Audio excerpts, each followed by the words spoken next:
for increasing the number of trained and certified peer recovery coaches for Pulaski County.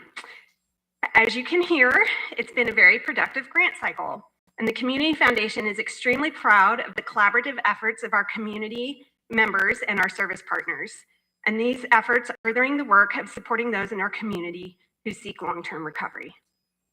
Any questions for me? I do. How much was that opioid grant that you got? I mean, you're doing a ton with it. $402,800. Okay, what you mentioned tonight, that was the amount. And that is for what cycle? When does that end? It was a 2-year grant cycle from July 1st, 2023 to June 30th, 2025.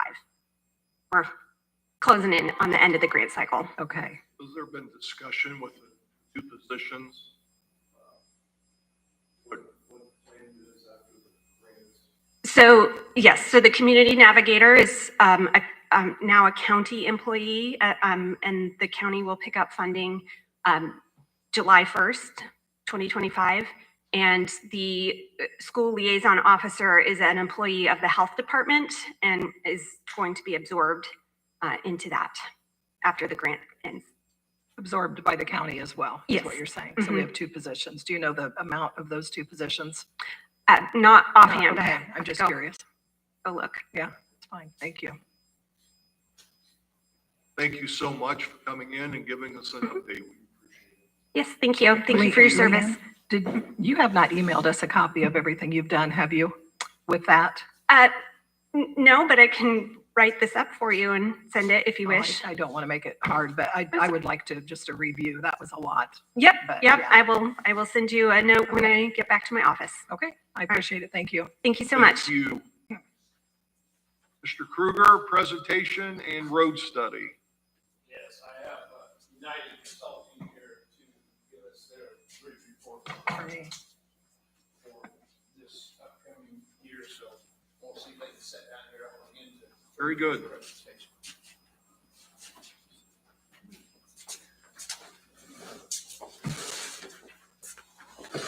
I have this. Yes. We have the.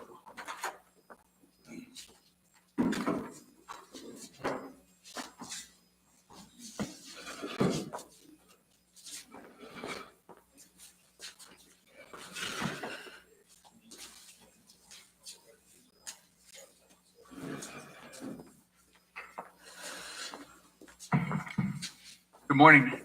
My name is Jeff Larison. This is Chris Dyer, represent United Consulting Engineers. We've been doing work here in Pulaski County for just over 20 years. Designed several bridge replacements. And over the years, we've also been responsible for what's called the bridge inventory, which is a federally mandated contract program all 92 counties have to follow.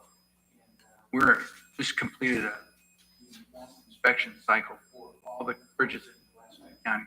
Chris's team was the team that did the inspection work. Chris is here today to present the report to you guys and give you a better understanding of the condition of the bridges in the county and considering going forward as far as maintenance, rehabilitation, replacing things along those lines. We want to, first of all, thank you very much for the opportunity to work with the county.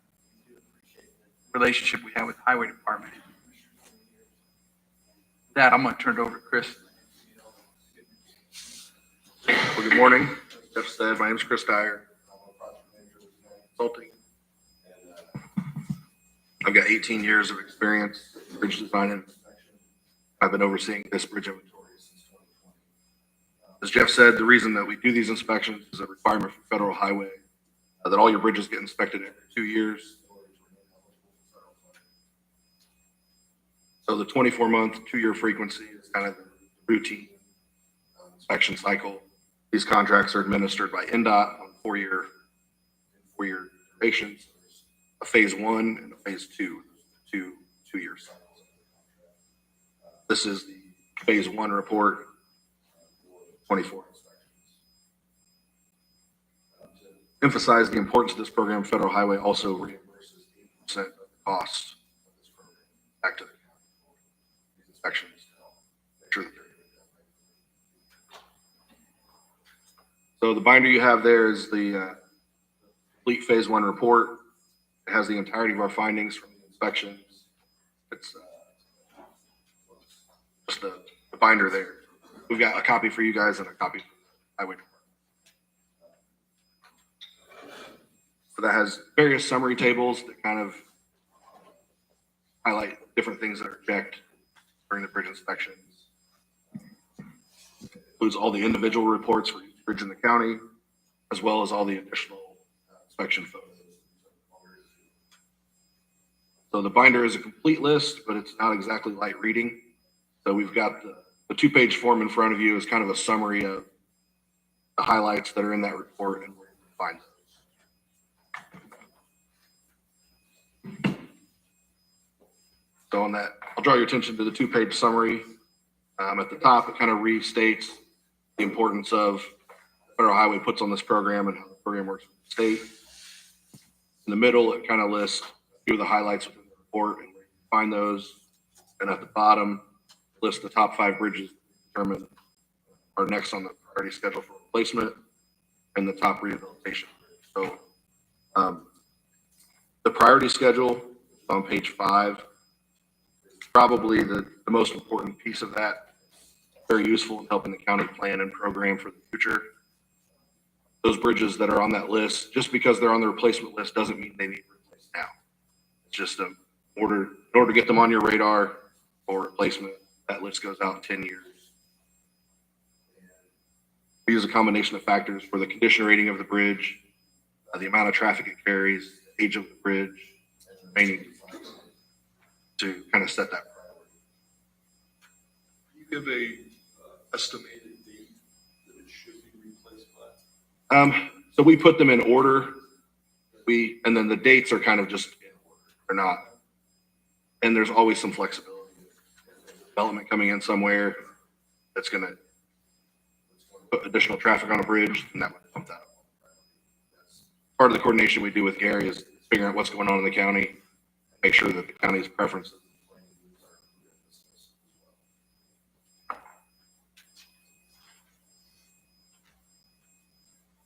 Like I said, on page 5, there's the 5 bridges listed on the sheet. And there's 5 bridges. Priorities. So then if you flip over to the back of the sheet, this kind of gives a summary of how Pulaski County compares to the state average bridge related categories. So I want to draw your attention to the average age. So the bridges here are slightly over the average age of the county. 60% are over 50 years old. So we look at the average bridge design life of 60 to 75 years.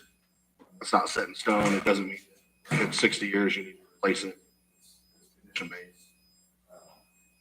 But for counties with a higher number of older bridges that are in good shape, preventative maintenance work is a really cost effective way to maintain those bridges and extend that to keep from needing replacement. So common preventative maintenance items are concrete overlays, asphalt overlays, joint replacements, bridge approach reconstruction, scour protection, those type of things that will extend the life of the bridges. So the prioritization of the Tippecanoe River bridges has been kind of high on the list for the last couple of years. There's got a lot of waste and those repairs made. So now we're kind of looking at the next phase of bridges. So we're working with Gary to develop a plan for the next round of maintenance work. Utilize some community crossings. Basically, it turns every dollar of yours into $4. So it's a really cost-effective way to impact a lot of bridges and a lot of the taxpayers. So this community crossings that we just received. Right there. Yes, Wasn't that community what you- crossing we just received is for a 2-road project. Roads, okay, that is. We have to be shovel ready per se, and bridges, when we met with United, they got, are working on a plan, like possibly putting 6 to 8 bridges for some rehab work to put into next year's call for applications in the community crossings. They met with myself and Dave 2 weeks ago. We're working on something to help vitalize, but to help maintain and build the shelf life of these bridges to make them not be more, Give them long. give them a more longer longevity, life, right. basically. But no, I don't, this round of community crossing that we just received is for, road projects. We just received, 6 road marks. The maintenance is, it's a lot more cost effective to maintain them, fix the little problems early, than let them progress and then have to replace the bridge when something's bad. So just for the amount of old bridges that the county has, you can see there's lower than average load posted bridges and lower than average frequencies. That bottom right category, those are bridges that are a 4 condition, classified as poor condition or less. You're lower than that state average.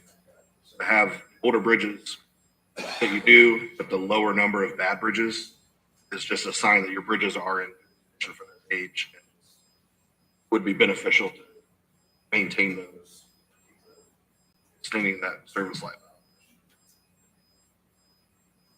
So in addition to the paper copy of the binder, there's a flash drive in there. That flash drive contains all the inspection photos, the county map, that entire binder in PDF is clickable. So from the map to the reports, back and forth through that whole binder without flipping. Makes it a lot easier to find information. Gary, you have one too. This is. Yes. Commissioners. Yeah, and if anyone wants an additional flash drive, we can make those.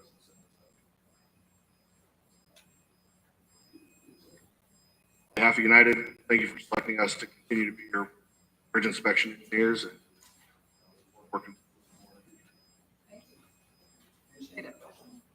Gary, what is for the replacement bridges, what are you thinking time-wise? Well, a lot of it goes into this next proposal repairs that we worked with Chris and Jeff just presented that to us for possibly next year. See where we're at. I mean, they're looking at last bridge, I think was right around $1 million to put it in. We still have a lot more. I mean, community crossing, we got, I think, 900 and some thousand for that bridge. We still have to pay our 25% along on top of that engineering fees. It's not paid for with community crossing. So we have to look into this report and see, working with them, what we can do. That's been our big concern on the river bridges. Is anything we can do with those, maintain them and extend the life? That's, I always told them that's our top priority. If we have a river bridge go down, we'll have a lot of things happen. That's where we're moving into our next step of bridges, which is our bigger ones, going on Indian Creek, some of our major ones, and like they said, the traffic. And we all know that the equipment's not getting any smaller and the trucks aren't getting any lighter. Does your company give an estimated cost for replacement as well as rehabilitation? Is that Yeah, there as well? cost. That's more of a high level, 30,000 foot level. And then if you get to the point where commissioners in the highway department say, hey, you really want to pour down on This particular bridge, and we can, and our engineering sit down and really get into the weeds and get you all the way down to the amount of grass that you plant that, have to rebuild that bridge. So, That's one of the things that Gary's and the commissioner, and we'll witness. Our engineers are really good at nailing the estimates. In fact, a lot of our projects, already been underestimated. the estimates are so tight, contractors feel confident And bidding in tight price.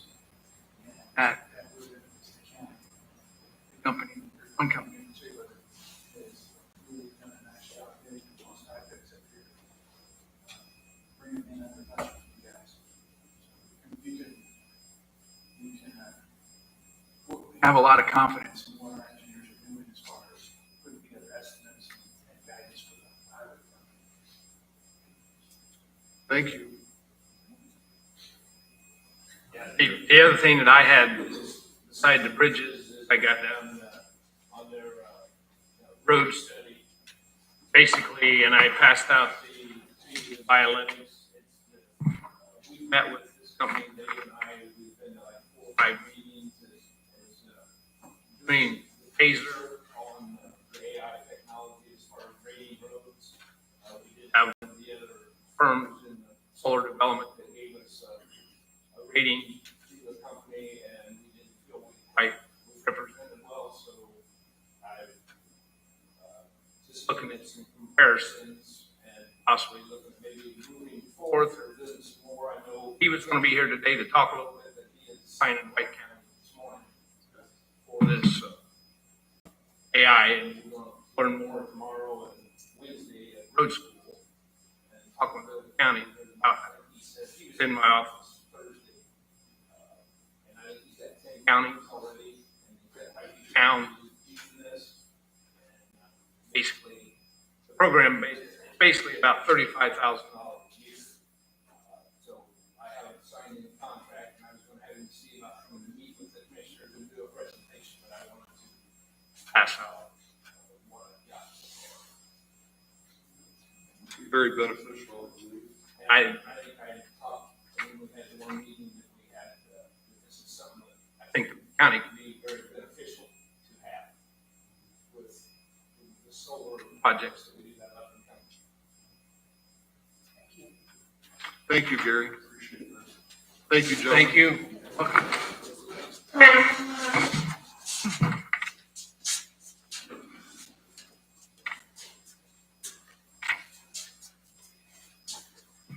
Carla Redwake, Building Inspector.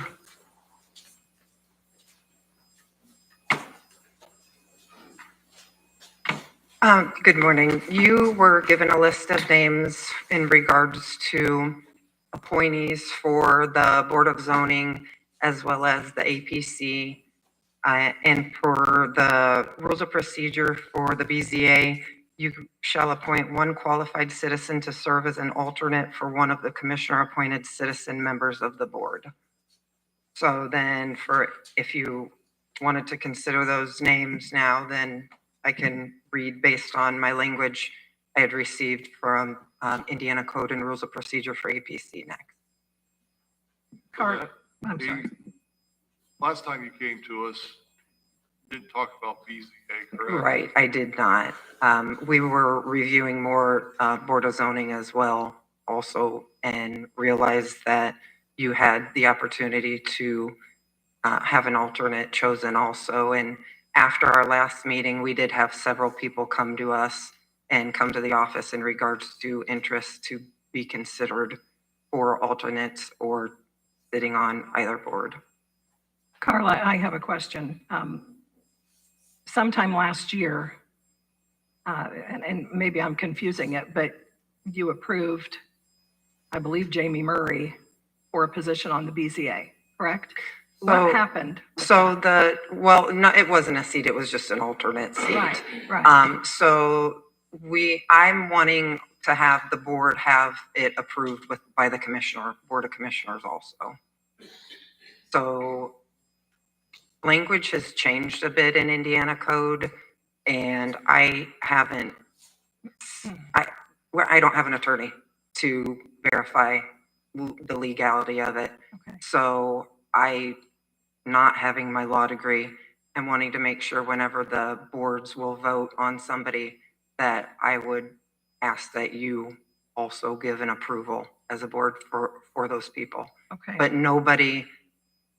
basically all our alternate seats are open, and then nobody on either board has a term up this year. So those have all Okay. been selected in years Okay. past. But so she was approved last year Just by the board, but not by the the- Board of Commissioners. by the B.Z.A. I correct. think she was an A.P.C alternate for B.Z.A. I'm not 100%, where A.P.C selects for B.Z.A and B.Z.A as a board also Right. selects somebody for A.P.C. Okay. I feel bad that she went through that whole process. And so we are here. And I tried to look up minutes on that. The last minutes for the A.P.C that are online are from 2022. Who's responsible for putting the minutes or posting the minutes? I submit the minutes to Nathan, and then Nathan posts them. Nathan and I have spoken on that, and due to I don't want to speak for you, Nathan, so you feel free to interrupt. Nathan had said that with us getting a new website, some of the documents may be difficult to transfer over to how the new site is. So Nathan, can you respond to that? I mean, the drainage, the last minutes from drainage are 2018. And the last minutes from A.P.C are 2022, I believe. In the case of the drainage board, a few years ago, the surveyor informed me that she did not want them online and would require the public to come in to get copies. Okay, Carla has recently gotten minutes to me. And so I've been waiting on the transition to the new website to upload them, but she has within the last 6 weeks to 2 months started getting some more, getting caught up. is that correct? I mean, you concur? oh, no, I send him meeting minutes each year or throughout the year. Okay, okay. So Jacob, can you help then? Because Carla doesn't have an attorney yet for A.P.C. If somebody was approved last summer by her board, should that be voted on first before we move on Well, I guess to others or not? my question to that would be, who had the original appointment? It was an alternate seat that was open. There was nobody who had it. Okay, because I don't think, and I don't have it in front of me, but I don't think that's subject to commissioner approval.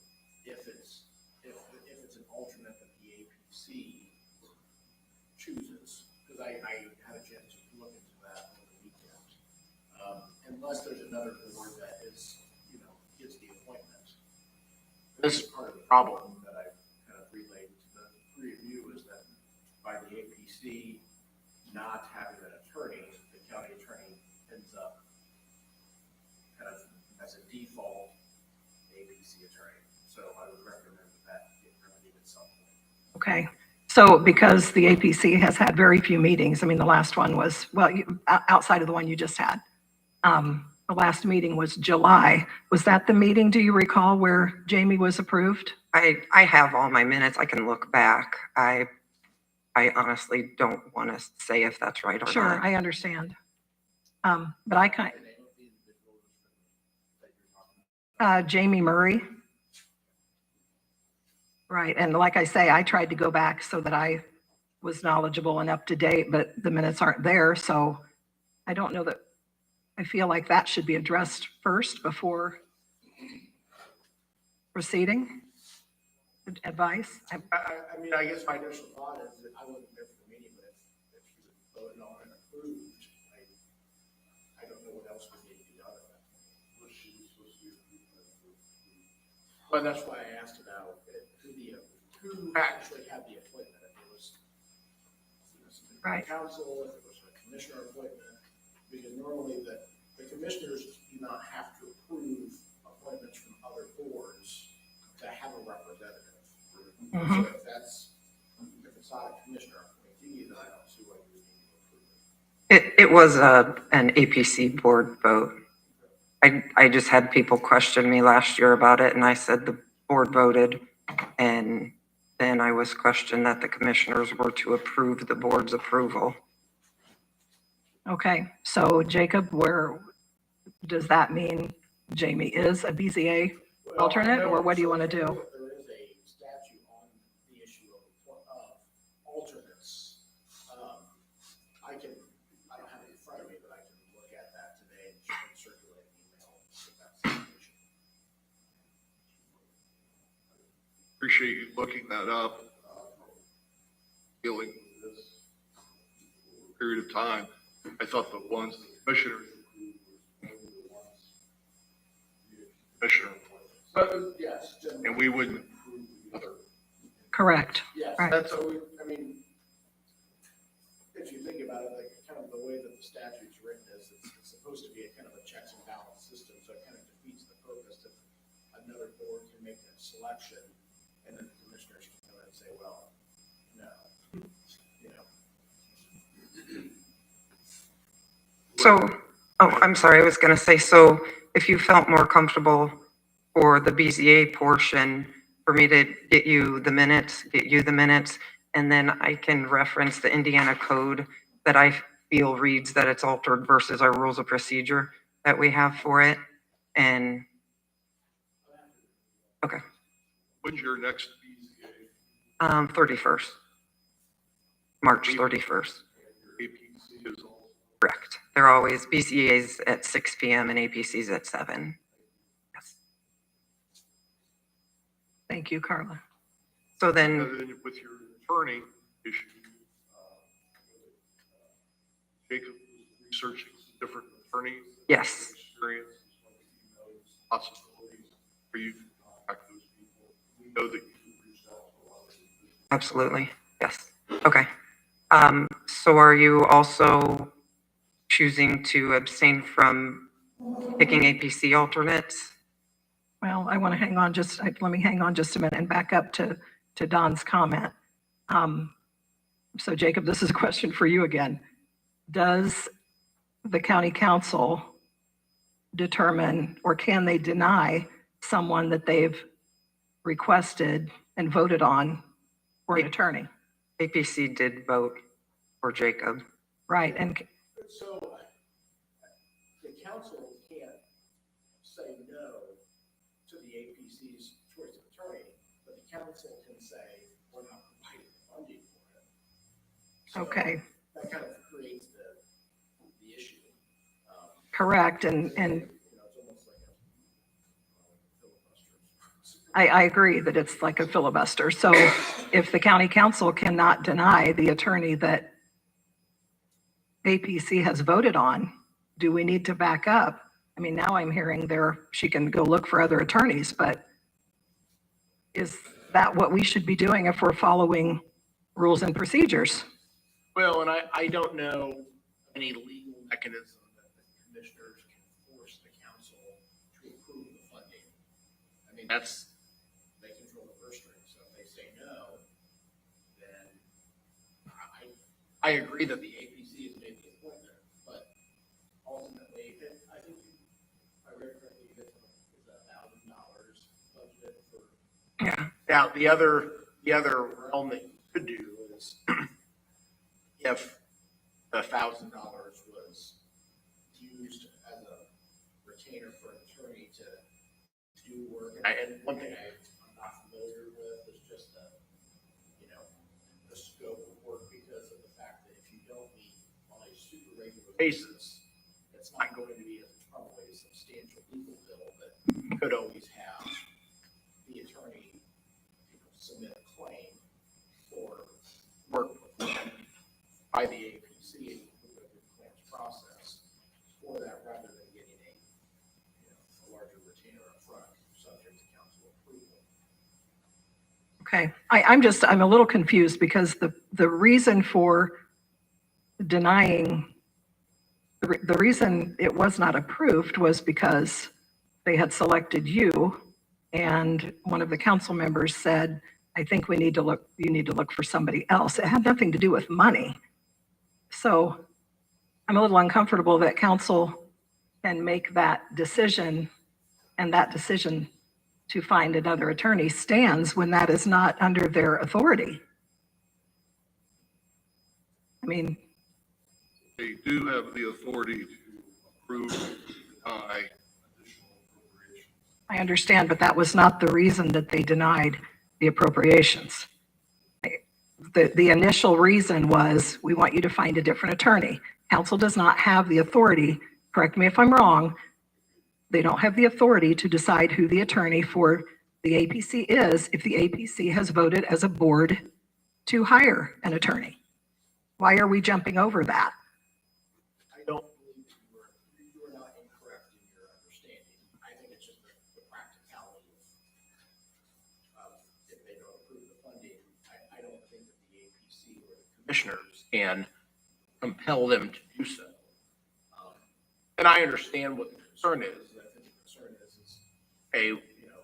certain bodies of county government may not want the same attorney representing 3 or 4 different boards, so that you've got multiple sets of eyes on issues. I understand. Right. My guess is if another candidate is forward, that it is probably approved. I understand, but this is not right. I just want to state for the record, what happened is not right. You are not incorrect in your recitation. Correct. Don, Mike, do you agree that that is incorrect? I think it's also not our responsibility.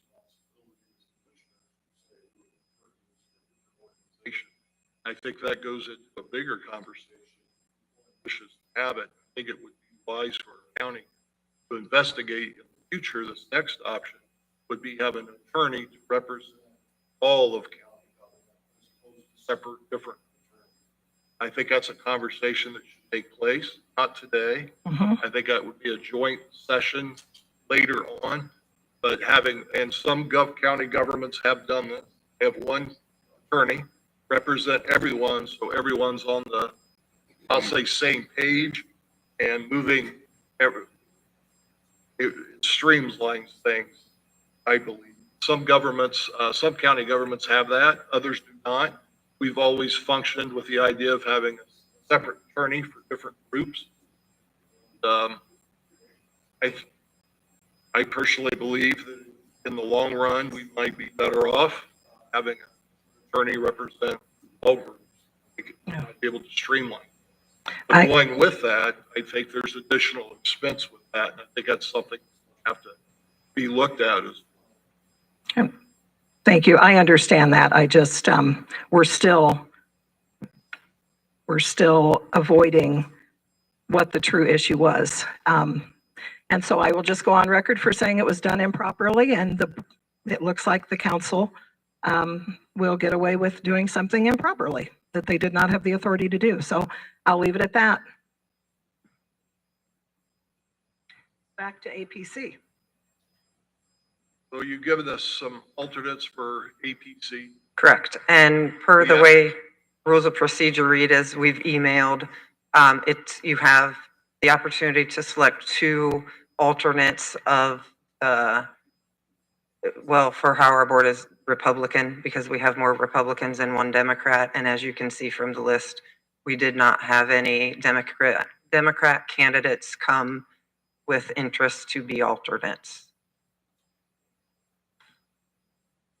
And I appreciate you asking the questions and getting some answers. I think that helps out quite a bit. Mike, you're on that committee representing. Are we going to be able to point? I think we'll be able to alternate.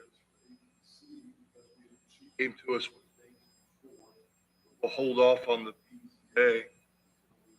Find out more.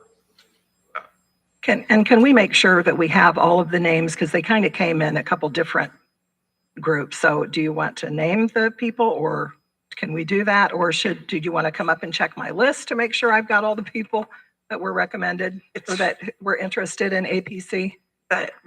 Whatever, you're my bosses. Whatever you want me to do. If you want me to read the list off.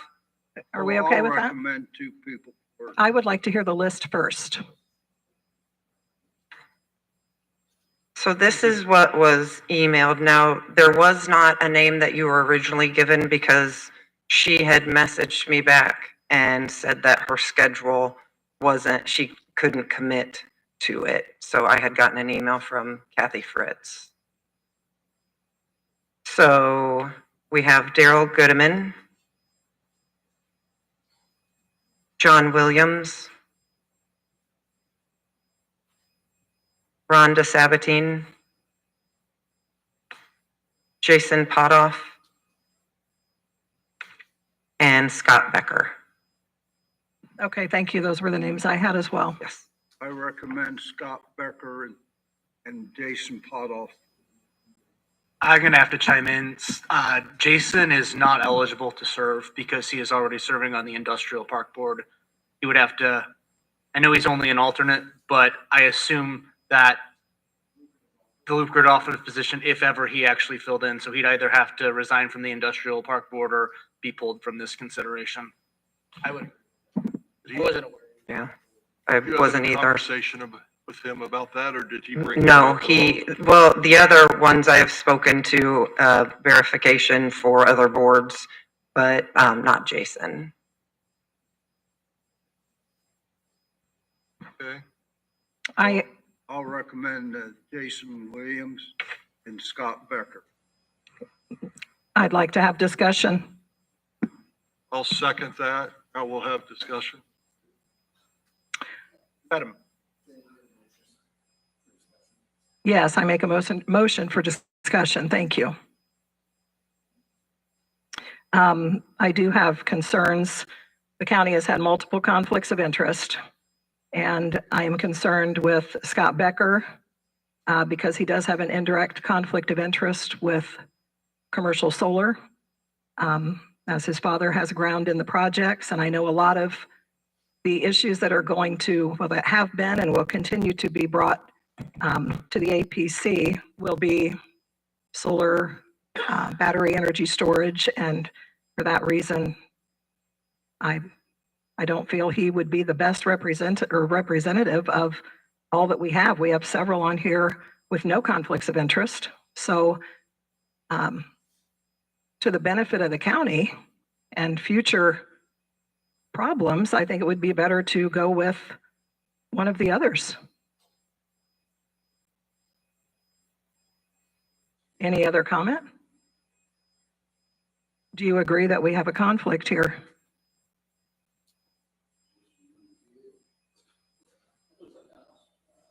Come on, Mike. I believe Why are we that doing this? there's a lot of other items brought before besides solar. Scott Becker, referring to if Scott has a direct conflict, just like anyone on the C board, they would have to do a conflict of interest. You have others that file conflict of interest on the A.P.C board. You have other people that have had conflicts that have informed you of that? No, no. If anybody has had any concerns, they abstain from voting on that specific topic. We have also, you had discussed that you wanted these candidates vetted. And for other reasons, I do not believe that Scott Becker will be the best representative for the county. I think we're asking people to make decisions and judgments for the county as a whole. And I have discovered information that, in my opinion, does not make him the best qualified or the best representative for the county.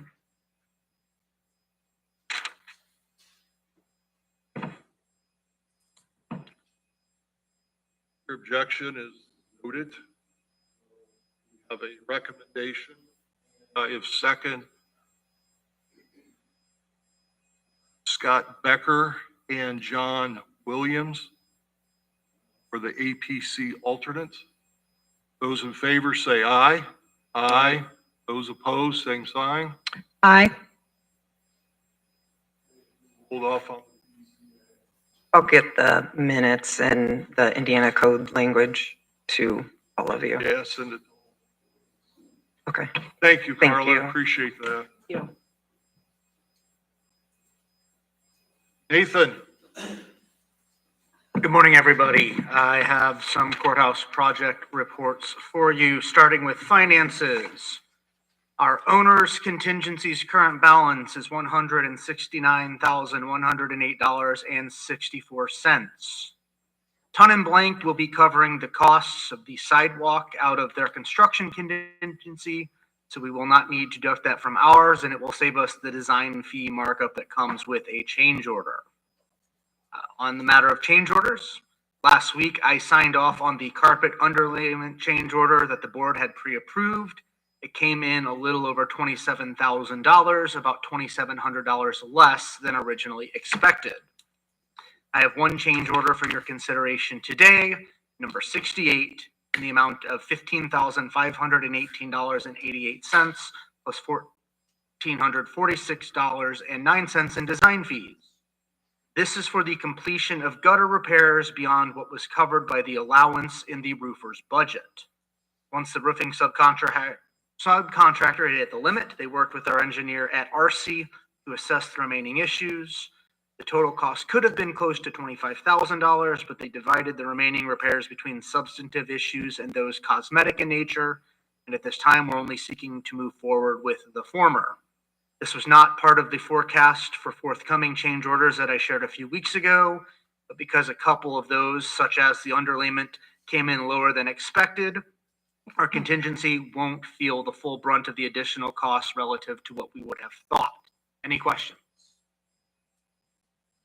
Then I would ask for an approval of change order 68 so they can get to work on finishing the gutter repairs. I'll make a motion to approve change order 68. We have a motion and a second to approve change order 68. Discussion? Being none, those in favor say aye. Aye. Those opposed? All right, thank you. Moving on, one last note about change orders. Spoke with Luminot and Ton and Blank last week when we had our on-site OAC meeting about the HVAC change order issue. The MEP engineers had suggested that Ton and Blank and the HVAC sub should be the parties responsible for dealing with the manufacturer, but we collectively agreed that because it was designed by the engineers and they were the ones who spec'd it out to Luminot for bidding, the engineers need to be the one to deal with that. So Luminot has taken that back to them and put them back on that issue. Quickly on project progress then. First and foremost, H&T Electrical Services was able to shut down the power and switch out the main distribution panel on Saturday without any effect on neighboring buildings' power supply. Had everything back on before leaving on Saturday evening. Tile work has continued, including closing up on the fireplaces. However, the tiling of the basement hall floors has not begun as had been anticipated. In addition to the tile work, we've seen restaining of the hearths begin along with other stain work.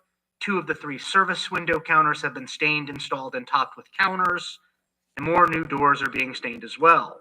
The departmental mailbox system, kind of a P.O. box system that will allow somebody in the auditor's office to file everything from inside and give each of us a key for our own department's box, has been installed in the west wall of the auditor's office. More sinks and light fixtures have gone in, new baseboard heater covers have been installed in places, and a little bit more of everything is happening here and there. And the scaffolding over the main stairwell has been removed because all of the paint, plaster, and electrical work in that part of the building has been completed. Any questions? That's all I have for you then. Thank you. Thank you, Nathan. Other business. We've been presented the minutes from the regular session of February 18th and March 3rd. Do we have a motion to approve? I'll second the motion. We have a motion and a second to approve the minutes from regular session for February 18th and March 3rd. Any discussion? Those in favor say aye. Aye. Those opposed? We've also been presented the claims and payroll number 6. Do we have a motion to approve? Yeah. There was a. Help me. I don't understand what it is. The page 8. It's the $48,000 to Pulaski Memorial Hospital. What is that? That is for the MRI project building. They put in the new MRI building in the hospital. And the county pays a portion of that? Yes. Okay. All right. Jenny? Yeah. A component of our property tax levy Mhm. is for what is known as the cumulative building fund. Right. And that is a long-time arrangement that is specifically statutory for supporting the hospital as a county Okay. hospital. And so every few years, they come back to the council with a new proposal for how they're going to spend. I think this year's levy is 96,000 out of our $4 million some dollar levy. And so I'm guessing they do that in installments twice a year. Okay. Thank you. Thank you. We have a motion? Make the motion.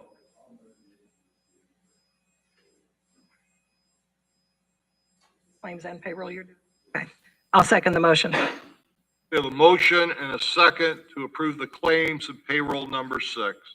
Any further discussion? Those in favor say aye.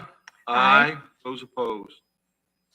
Next, we have conference request. We have Maggie from the Health Department, March 24th through the 27th, going to a child passenger safety tech training. And Marcia, our recorder, April 22nd to the 24th, going to the Indiana Recorders Conference. We have a motion to accept the conference request. I'll make a motion to accept the conference request for Maggie and Marcia. I have a motion and a second to approve both conference requests. Any discussion? Those in favor say aye. Aye. Those opposed. Under our discussion items written, we have BS Engineering. Jenny, thank you for attending and giving us some updates.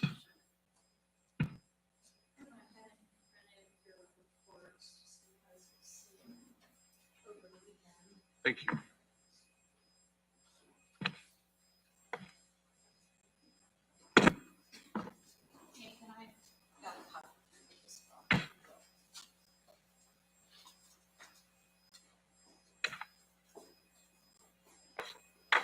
Short speaker each week that I'm here. Sadly, that will not change. As you know, there's been active construction in the South Mammoth area. We have a finalized map for that area and have been monitoring, obviously, quite frequently, as you can tell by the activity log. Also, I think as most of you know, central location is an area they would like to get started in. And there is activity going on there in the way of tree removal, as well as soil stripping is supposed to start at any time. We've been encouraging and asking and requesting for signage in that central area, same as the south area. We were reported to last week at the construction managers meeting, as well as on Friday, that signage was expected to be delivered. We were told Friday that it had been, and they were going to put it out Saturday, but because of expected high winds and weather, they were going to wait until today. Early Saturday, those had not been placed yet. I have not checked this morning, but plan to after this meeting. So we'll know if any signage is getting placed in both South and Central. As we've made you aware via communications, and I tried to outline and summarize a lot of these communications and memos that we've put out over the last couple of weeks. These basically summarize what we think are the activities occurring and what should or should not be occurring, what we're trying to get accomplished in terms of them moving into the central location. And I think as a result of those activities, we are not recommending that we allow usage of the roads for anything other than the tree removal and the soil stripping in the central location. We'd like to see more proactive approach to getting the roads prepped, as well as signage placed, and the sort of activities that Gary would like to see there. We've already identified what roads we'd like to have used there, but that map has not been executed yet, and technically that needs to be executed. We'd also like to do more of an in-depth assessment of what would be needed. We know that on 300, Gary would like 35 loads of what's called 53s to be placed there before usage of that road. That's one of the key roads that's in the route usage map. So there are some activities we need to see happen before hauling would begin in that area. And the hauling would obviously occur for getting the laydown yard prepared. As it turns out in that location, the site where they would like to bring the dirt from is fairly close to the laydown yard site, but we haven't worked out that that road area has been completely approved. So we've had some communication with Jacob. There will probably be some communication, we're assuming, between Jacob and Mammoth to settle on some of the issues before those roads get used for hauling and heavy truck traffic. Other than that, I've also outlined in here, we've received some calls from citizens and or emails. We're documenting those as they come to us. There may be cases where Gary or Carla or one of you have received a call. If you want to let us know about those, we're happy to document them in our list. These are just the ones we know about and have responded to. We like to put the date, who, and how we've addressed those issues. I don't necessarily want to make that for public consumption because some of those people might like the privacy of being able to communicate to you. So, that's not something I put on the flyer that we would suggest for your website. I did include that. I know that we've given Nathan the south map. We have not overlaid that on the solar fields yet. We have a guy named Dylan who's going to work on that for both maps once we get the central map finalized. But in the meantime, we thought it best to communicate to the public some of the things to look out for in both of these areas. One is there's signage up they might not be used to seeing. People, all of us are creatures of habit when we're driving to and from the places we go. So we want people to be aware. There may be new signage coming as well as we finalize that map in the central location. So we had a stakeholder meeting last week to get input from emergency services, superintendents on the central location map. Some of those folks had great feedback for us and for Gary. So as we're working on any issues we want to take care of there, like whether or not to put in a stop sign, we may need to come back to you to get your ordinance updated. So there are places in the central location that we may want signage that isn't currently there. And that will affect people driving in that area who are used to driving it for the last 20 years or however long. They may not be used to seeing a stop sign in a location that you all may have to approve. So we've kind of given a heads up on that. Also on tree removal, we had a lot of calls on tree removal. So Indiana and the Fed have pretty strong restrictions on tree removal when there's an endangered species called the bat. All tree removal for these locations needs to be done by the end of this month because starting April 1st through, I believe, the end of September is bat season. And there are pretty strict rules about removing trees during bat season. I believe if they aren't removed by the end of the month, they have to go through a process of getting approvals for removals. So you're seeing tree removal going on in both these locations. We wanted your public to have a heads up about that because that seems to be one of the things we're getting asked about, and the delivery of heavy equipment in that area. So that's the second sheet, which currently has the south map included as well, with us saying that we will disseminate the central location map if that gets finalized in the coming weeks, and depending on the other activity that takes place out there. So I will provide an electronic PDF of that to Nathan. I think I copied Nathan when I sent all this out to you guys. But also as we update maps, we will continue to copy Nathan. My hope is that you all will tonight, or this morning, I'm sorry, I'm used to being at evening commissioner meetings with you. We'd like to have some sort of protocol in place. You meet every 2 weeks. There are times we may need to update something for your public. Generally, we like to run those things by the commissioners, but because there's frequent changes or notices we might want to put out to your social media and your website, we'd like to know if it's okay to get approval for those through your attorney and Dawn or one of the other of you. You don't have to form a quorum to do this. We just want to know, we can say, hey, we've got an update we think your public should hear about, but you're not meeting until 2 weeks from today. I think that would be very beneficial and helpful. I think we. Okay. We certainly would run it by one of you as well as Jacob, just to know that an attorney has looked at what we're putting out to the public and make sure we're not putting something out that would be inappropriate. Two items. One, the tree removal that's occurring against current contracts. No, I don't believe so, no. Then the road usage agreement, Jacob, you been in contact with their attorney. That needs to be approved prior. You just stated this, so I just want to see the communications going on. Road use agreement must be approved prior to them moving heavy equipment. Doesn't include the tree removal and their little pickup trucks. Yeah. But before the heavy equipment has occurred.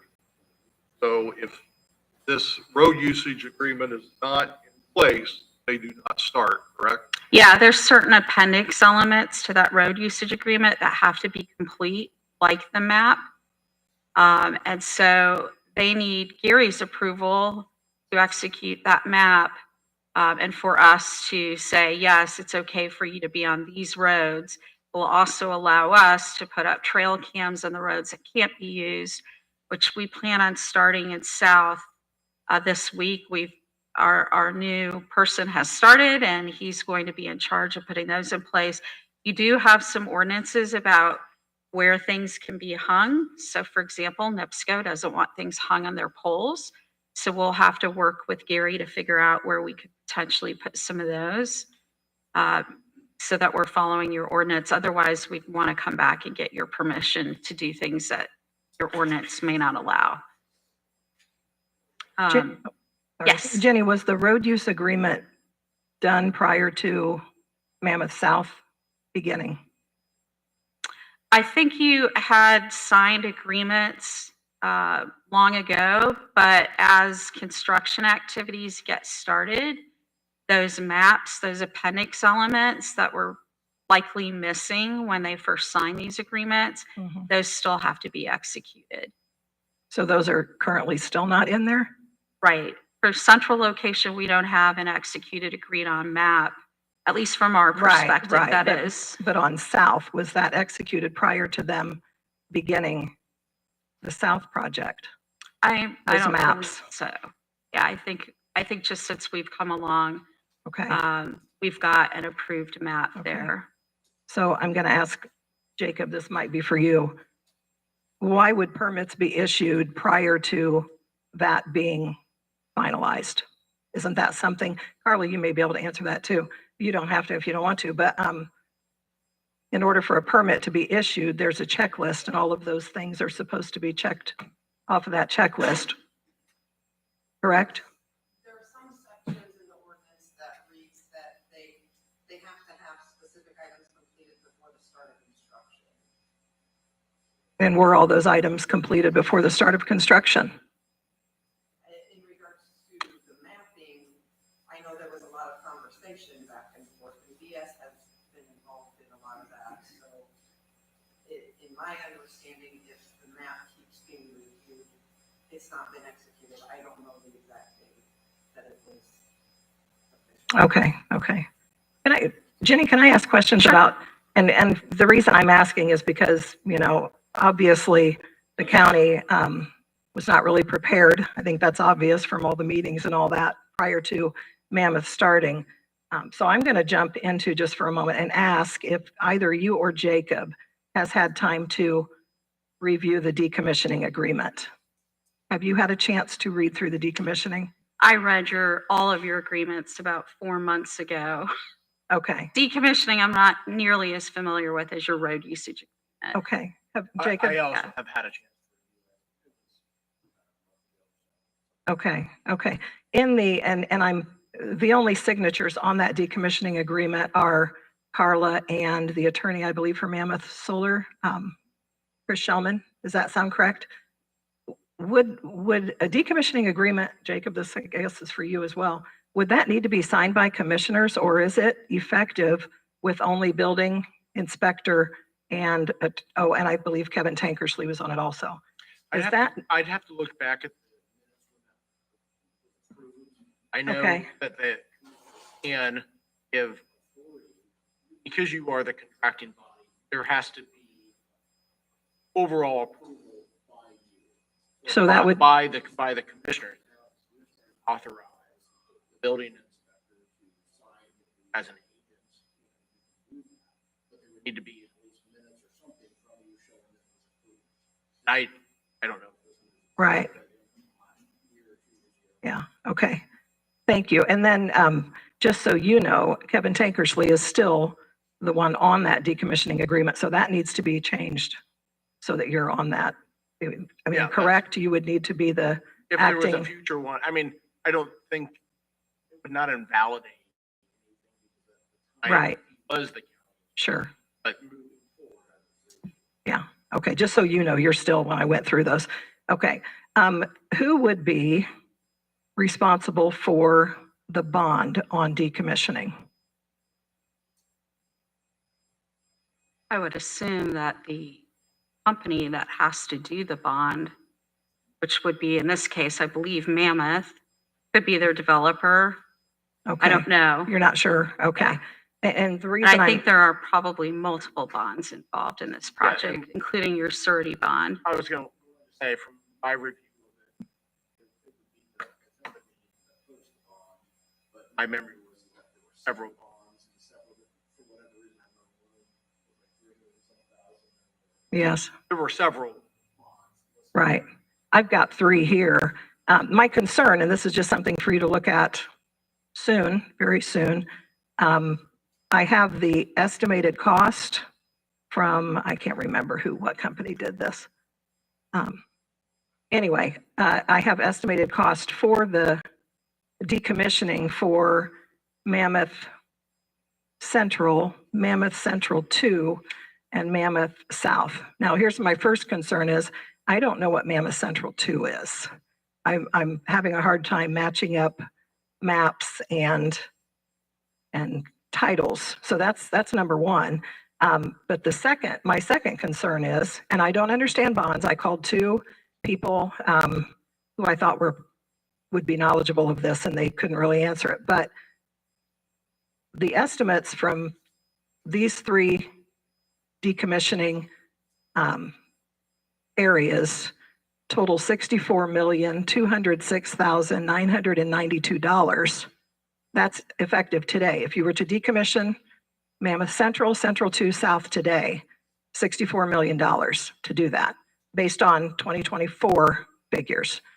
But the bond is $25 million. So I'm concerned, and again, I don't understand bonds, but something to look into. Is this bond we have sufficient for decommissioning?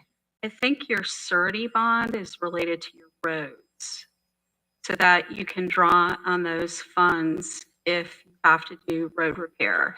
Okay, so But my understanding too is because in reviewing the road use agreement, there is an article of provision about drawing from those funds out of the bond in the event that damage or repair is needed. mhm.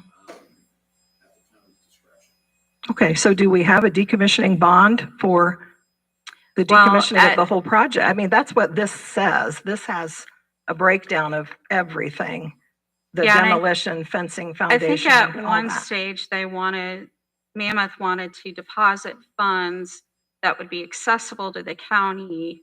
I don't know if that's bond funds or just here are funds in the event you do repairs, because I think there was an earlier decision perhaps that the county might do the repairs.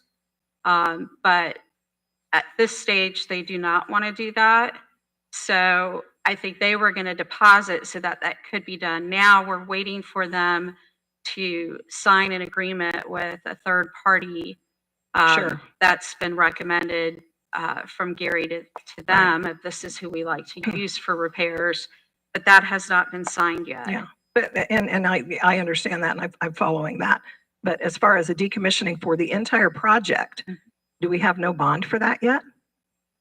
Is there anyone here that can answer that? We have several bonds for them. I don't know the exact amount, but there is language in the decommissioning agreement that reads, and I don't understand bonds either, not being an insurance agent or an attorney, but there's some language in the decommissioning that reads the difference in the cost of scrapping out. Correct. I saw that. Yeah, I saw that. I just don't have any evidence of a bond that's been placed. They've all submitted several different bonds, and I don't know how those bonds get broken down in regards to, like, road repair would be considered. Right. Decommissioning, and it's part of that. So, and as Jacob was saying, that the whole pull money from it somehow to clean up specific Sure. things. And so. Right. And I understand that too. I'm going to go back to, I know $25 million is not sufficient for, I'm talking about Mammoth. Yeah, these are all Mammoth. Yeah, the Right. first project. So, I'll send Jacob the bonds if you don't already have them, that we're Okay. aware of. And there are multiple bonds there, as Carla said. We've been looking at that surety bond of how could we essentially have the county draw on that versus your own funds. But okay, I would like to see. I would rather have your attorney confirm than Sure. me. Jenny, I think I appreciate the questioning. I think it's very good. I think to get the right answers, correct answers, make sure we know what we're looking into. I think if Jacob, Jenny, and other county officials look into this and give us, investigate it, then maybe on April the 7th, Jacob, Jenny can give us an update and answer those questions, because that's something that I think we all need. Thank you for asking. It is, and again, prior to permitting, I believe this should have been done. So Yeah, I think it's been checked off of the permitting checklist of bonds provided, but I don't know which ones match up with which. I believe the surety bond is mentioned in road usage agreement as part of the road usage repair. Yeah. And my understanding from my memory, back in my notes, when I met with Mr. Tankersley at the end of last year during the transition, that he had made mention, sent a copy of, I believe there was a decommissioning study performed that gives the recommendation. I just don't have that recommendation in front of me. Okay. So I don't want to guess, but generally there's a study performed for that exact purpose. Yeah, and I think I have the studies. I mean, I think that's what these 3 studies are. But again, just the bond, I think that's essential that we have that before we go any further. And I don't want us making a recommendation about using Central's roads without Right. his approval. Okay. One other thing I have asked for, I have not received it.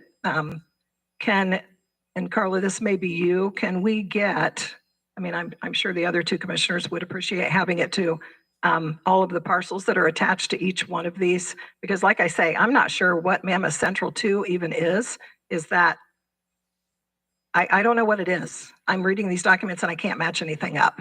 So if I can get, I know I requested it from you before, but all I got was a map. I did not get parcels attached to each project. So could you get that? Would you be able to get that?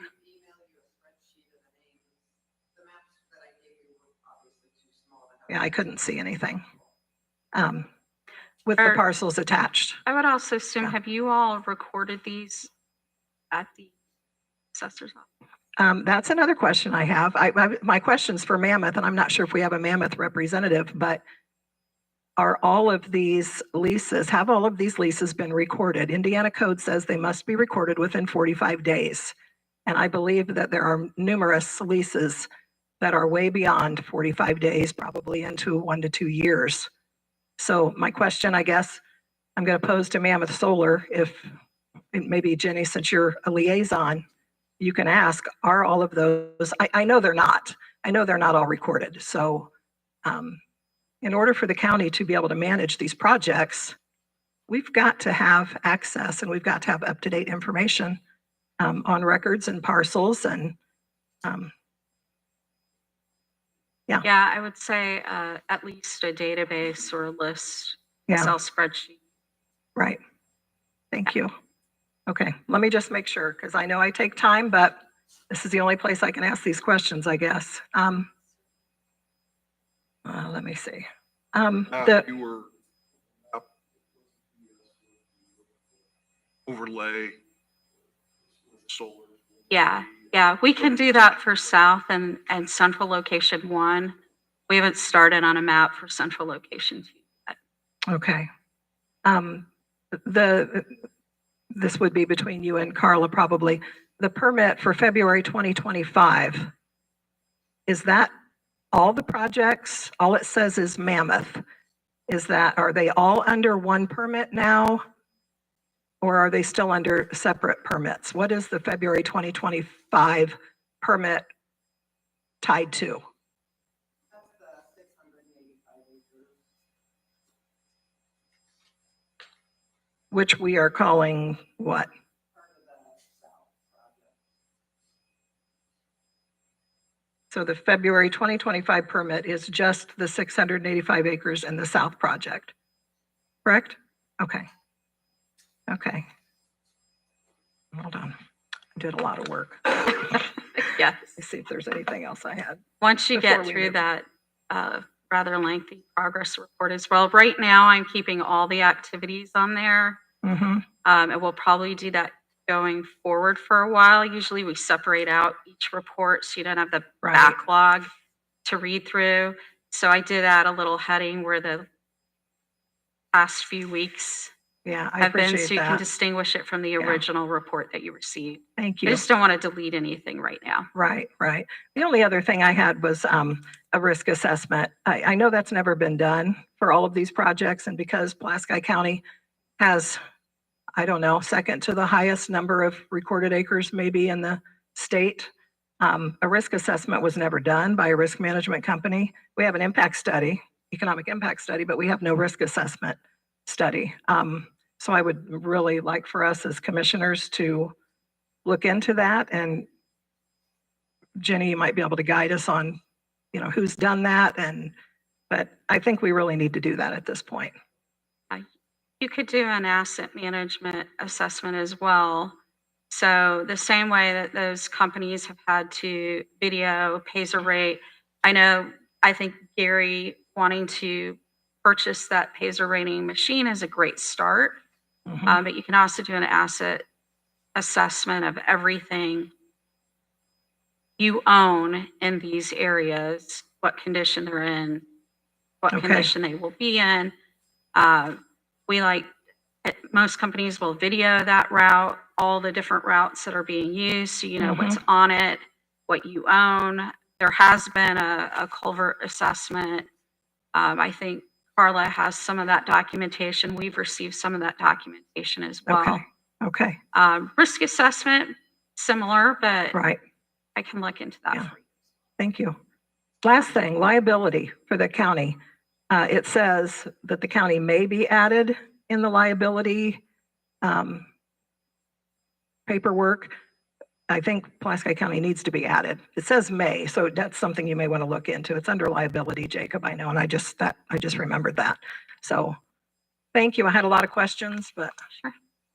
Appreciate it. So there was a lot that was asked of VS and Jacob with our other county officials, so all clear. Can we, on April 7th, give a report back on the decommissioning?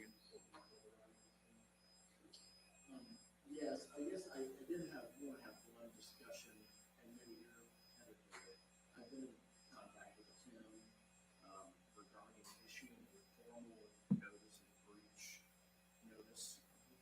I think if I'm going to do that, I probably would be glossy to do that. I Certainly happy to. send the draft of whatever I send prior to doing that. I My can- concern is there were a number of RUA Violations and concerns that that were were raised that, I don't know, Don, if you felt differently. but By the end, I didn't really get a feeling that they were receptive. those. It seems like it's Continuing, and so my concern is I think we need to be forward in asserting our rights as a county to make sure that RUA is enforced. I agree. I think they follow it. We've had that conversation. So they follow it. They Jacob, for you, obviously hired you or hurting, have our authority. I'm a big fan of better to have minutes and record than I would Suggest that, and, I do have, I'm happy to send you, of course, a copy of what I would be sending, so you can all review it. I know. Tim and I have a conversation scheduled gentleman scheduled later this week to try to stop small problems from becoming big problems, essentially. So I would make a motion to give Jacob Ayler the authority to paperwork, breach of contract and other items. Prior to sending that though, he will inform commissioners of doing so. Discussion?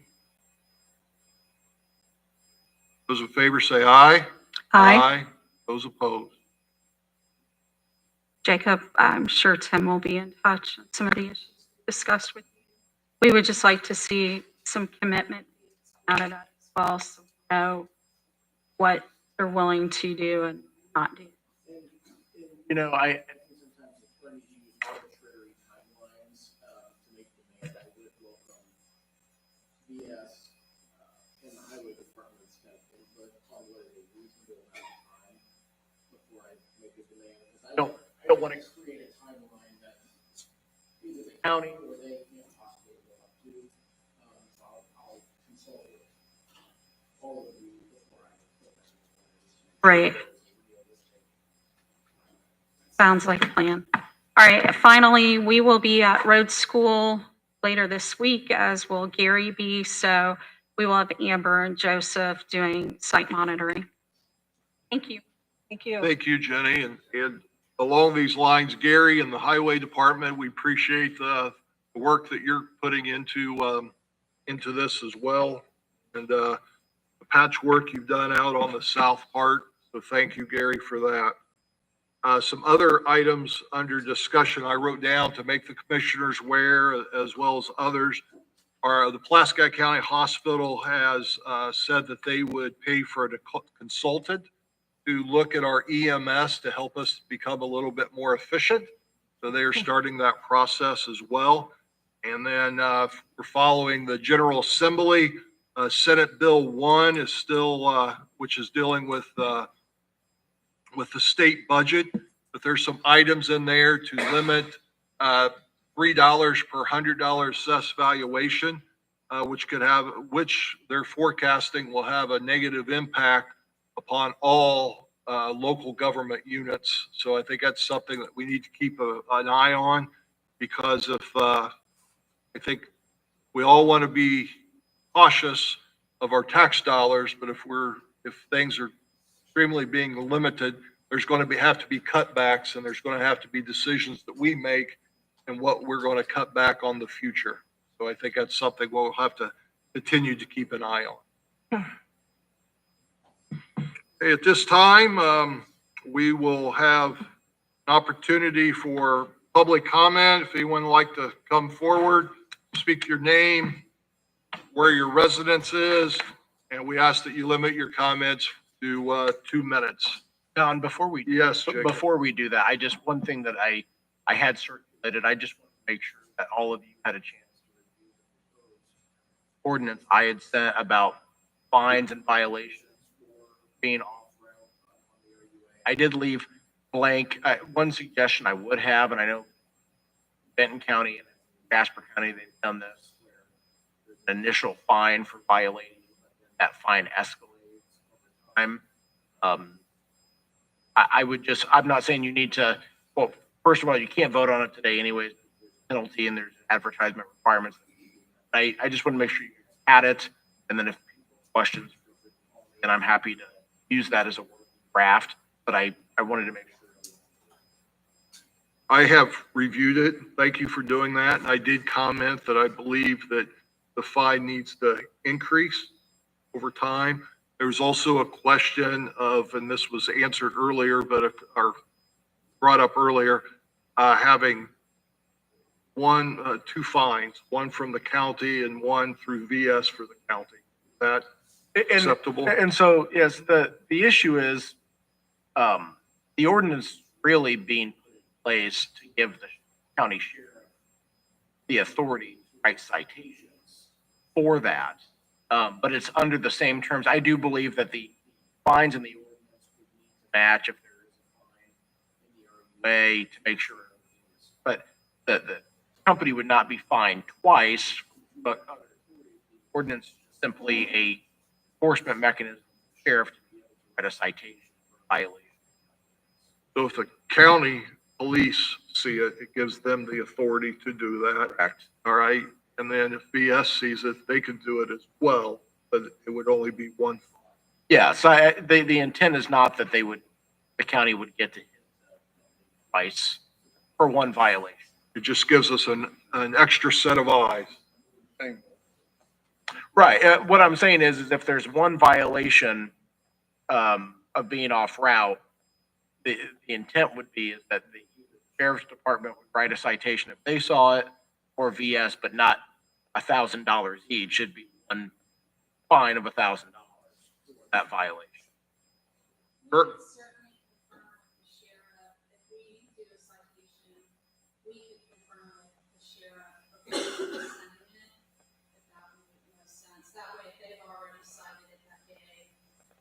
Generally, though, 4 hours, 2 hours, and they catch something 3 hours later, it makes sense to us. I would be in favor of that ordinance. But I think at this point, the proper procedure would be to have that. I can get it in final form and get it to the other to make sure that it's properly advertised.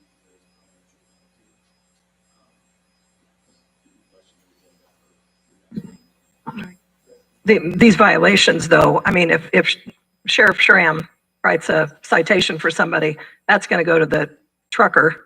The trucker is going to turn that bill into his trucking company, or if he's independent, he's going to pay that fine on his own, correct, Chris? Right. So VS is going to charge Mammoth. Chris, Sheriff Schramm would be issuing it, and the trucking company would be paying for that, so.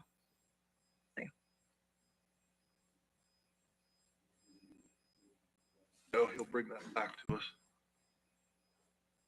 Thank you, Jacob. Thank you. Public comment?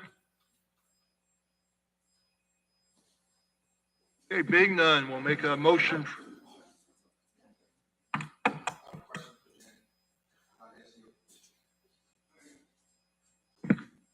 Jenny said that you don't want to allow heavy traffic in the central project, correct?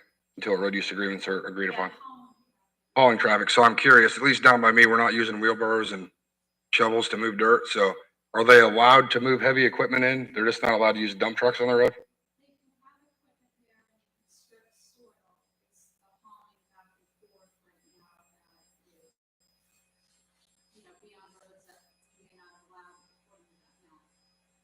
Okay, thank you.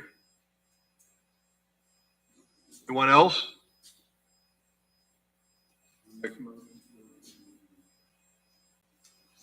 I'll second the motion. Motion is second. Those in favor, say aye. Aye. Aye. Drainage board meeting will start